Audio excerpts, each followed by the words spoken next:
Halo teman-teman, selamat datang di podcast Ruang Kota.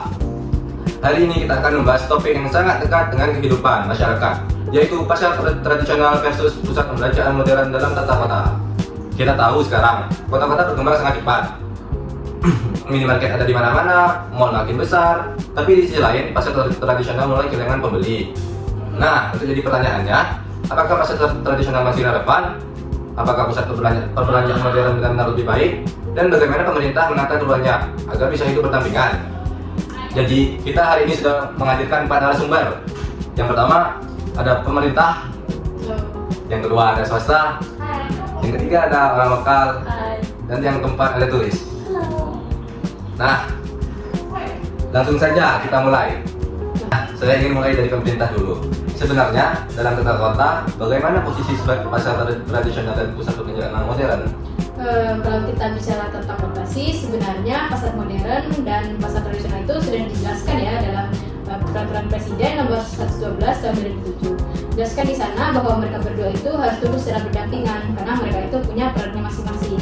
Pusat tradisional itu sebagai pusat UMKM di mana masyarakat itu banyak berjualan di sana. Nah, sementara kalau pusat perbelanjaan modern itu untuk efisiensi, kenyamanan, karena itu tuh lebih modern dan biasanya ada di perkotaan. Berarti bukan soal siapa yang menang dan siapa yang kalah ya? Iya sih, masalahnya sekarang itu pusat perbelanjaan modern itu berkembangnya cepet banget. Mereka tuh jadi sangat bersaing gitu sama pasar tradisional. Di beberapa kota, minimarket bahkan berdiri terlalu dekat dengan pasar tradisional. Padahal aturan mengharuskan kalau pasar tradisional itu berada jaraknya jauh gitu sama pusat perbelanjaan modern, biar semua orang itu bisa menjangkau. Kalau dari sisi swasta sih, kami melihat masyarakat sekarang tuh membutuhkan tempat belanja yang cepat, bersih, nyaman, dan praktis.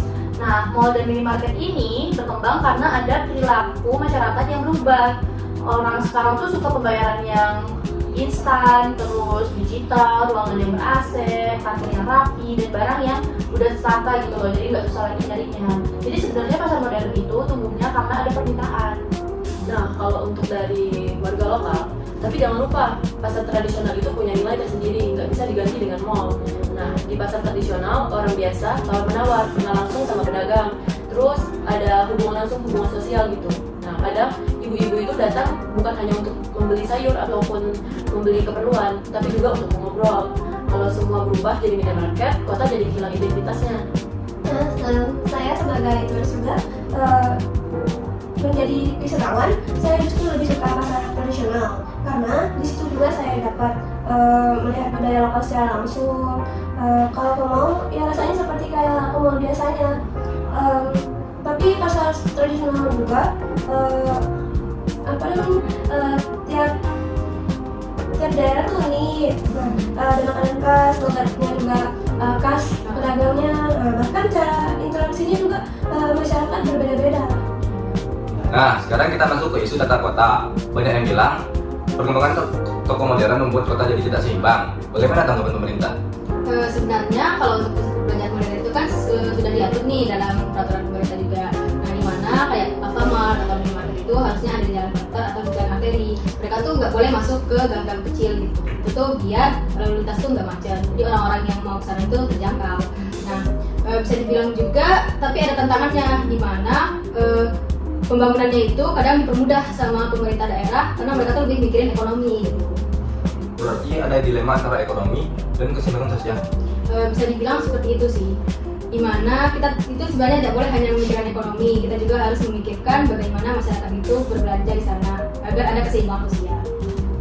Saya setuju sih soal keseimbangan, tapi jangan semua kesalahan itu dilimpahkan ke toko modern aja. Kadang pasar tradisional tuh kurang nyaman, becek, kotor, bau, jadi parkirnya semrawut, terus pengelolaan sampah yang buruk. Kalau masyarakat milih ke mall, berarti ada kualitas layanan yang harus diperbaiki di pasar tradisional. Ya itu juga benar sih, banyak pasar tradisional yang kondisinya memang memperhatikan. Tapi masalahnya, pembangunan ulang sering setengah-setengah. Kadang pemerintah cuma renovasi bangunan, tapi pedagang tidak dibina. Akhirnya setelah bagus, pembeliannya tetap sedikit. Saya juga pernah datang ke pasar tradisional yang sudah dibangun ulang, dan justru menarik sekali.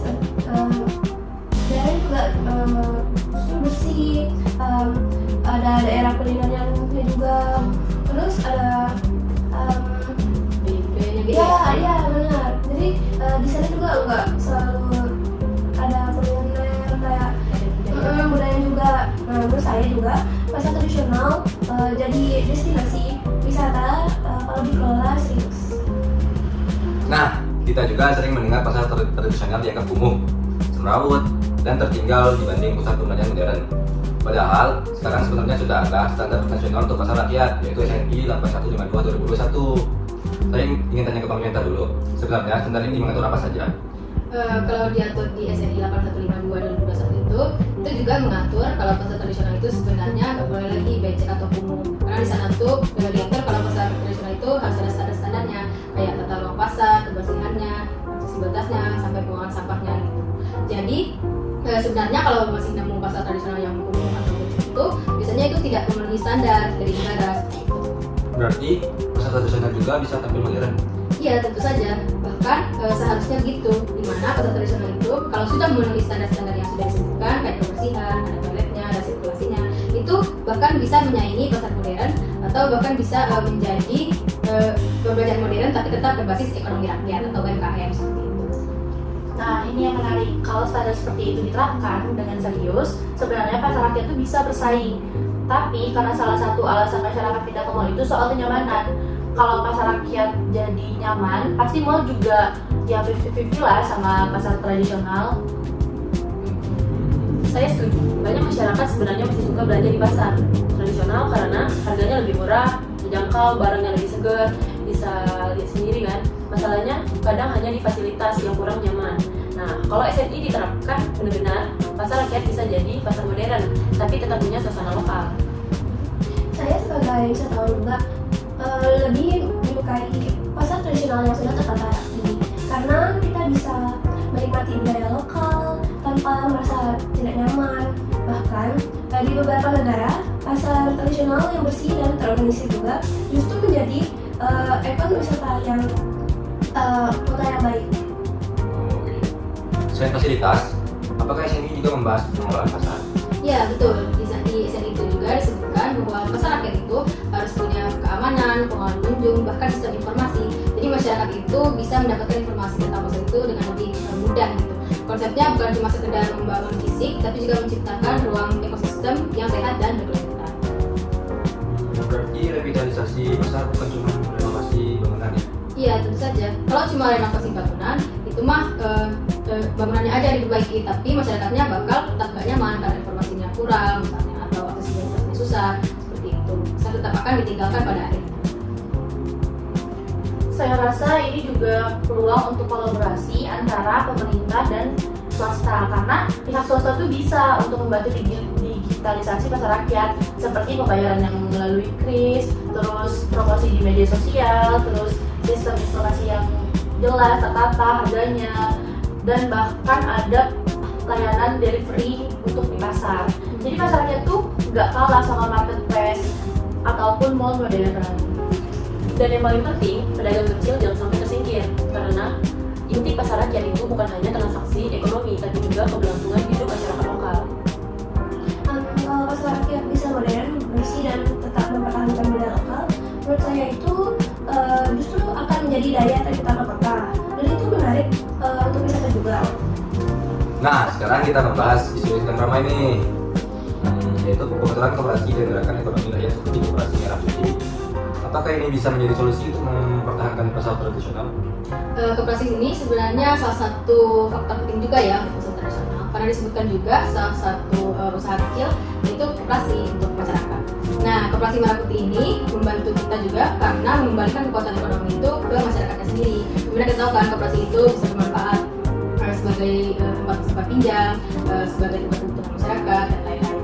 Kalau koperasi itu diberdayakan sesuai fungsinya, itu bisa membantu masyarakat mendistribusi barang dan bahkan berekonomi dengan lebih lancar dan bahkan digitalisasi pasar tradisional. Saya pribadi mendukung koperasi selama pengelolaannya profesional. Kadang masalah koperasi itu bukan konsepnya, tapi manajemennya. Kalau koperasi bisa modern, transparan, dan digital, mereka bisa berkembang dengan baik. Saya senang sekarang banyak anak muda mulai tertarik mengembangkan UMKM dan pasar rakyat. Di media sosial juga mulai muncul konten yang saya lihat itu judulnya itu belanja di pasar tradisional, review makanan di pasar, sampai kampanye dukung produk lokal. Saya juga setuju. Itu juga menurut saya sangat menarik ya untuk wisatawan. Dan juga daripada cuma foto di mall doang kan, lebih penting kita datang ke pasar lokal yang sudah punya cerita. Nah, sekarang kan muncul tantangan baru lagi, seperti belanja di online. Bahkan mall pun mulai terancam e-commerce. Jadi sebenarnya siapa lawan kita sekarang? Nah, ini tuh menarik. Dulu pasar tradisional tuh lawannya mall. Sekarang mall dan pasar tradisional itu sama-sama bersaing dengan marketplace online. Orang bisa belanja dari rumah, barang datang dalam sejam, terus jadinya itu tuh menyebabkan pusat perbelanjaan modern sekarang berubah jadi tempat hiburan, bukan cuma tempat untuk belanja aja. Ya benar banget, menurut saya sih pasar tradisional itu sekarang tuh harus berkembang gitu, dimana mereka tuh harus bersaing seperti mulai makan kiris, terus mulai promosi online, dan juga mulai digitalisasi lah jualan-jualan mereka biar tetap bersaing dengan e-commerce gitu. Saya sebagai masyarakat lokal, saya pernah lihat di pasar tradisional itu sudah pakai pembayaran kris dan live TikTok buat jualan. Ternyata pembeliannya banyak juga ya, kayak bikin live TikTok itu ada konten kreator seperti itu. Jadi sebenarnya pasar tradisional bisa modern tanpa kehilangan identitasnya. Nah itu yang justru membuat menariknya. Kalau pasar tradisional tetap mempertahankan budaya tapi menggunakan teknologi modern, itu akan menjadi pengalaman unik. Oke, saya mau pertanyaan cepat nih. Jika kalian harus disuruh memilih, kalian lebih baik memilih kota lebih baik dipenuhi pasar tradisional atau pusat perbelanjaan modern?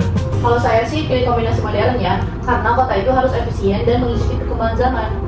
Kalau saya lebih pilih ke pasar tradisional, karena kalau semuanya modern, masyarakat kecil makin tersingkir. Saya pilih keseimbangan karena mall penting untuk kenyamanan. Kalau pasar tradisional itu penting untuk budaya. Dalam kota kota sebenarnya harus ada keseimbangan, benar sekali.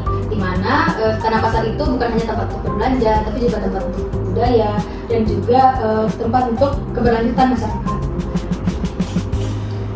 Menarik sekali pembahasan hari ini. Betul Ya. sekali.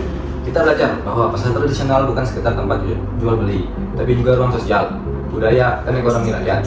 Sementara pusat perbelanjaan modern menawarkan efisiensi, kenyamanan, dan mengikuti gaya hidup masyarakat urban. Tantangan terbesar yaitu tata kota hari ini adalah bagaimana membuat keduanya hidup berdampingan tanpa saling mematikan. Karena kota yang lebih baik bukan kota yang paling modern saja, tapi kota yang tetap mempunyai identitas dan ruang untuk semua lapisan masyarakat. Saya sebagai moderator pamit undur diri. Sampai jumpa di episode Ruang Tata Kota selanjutnya.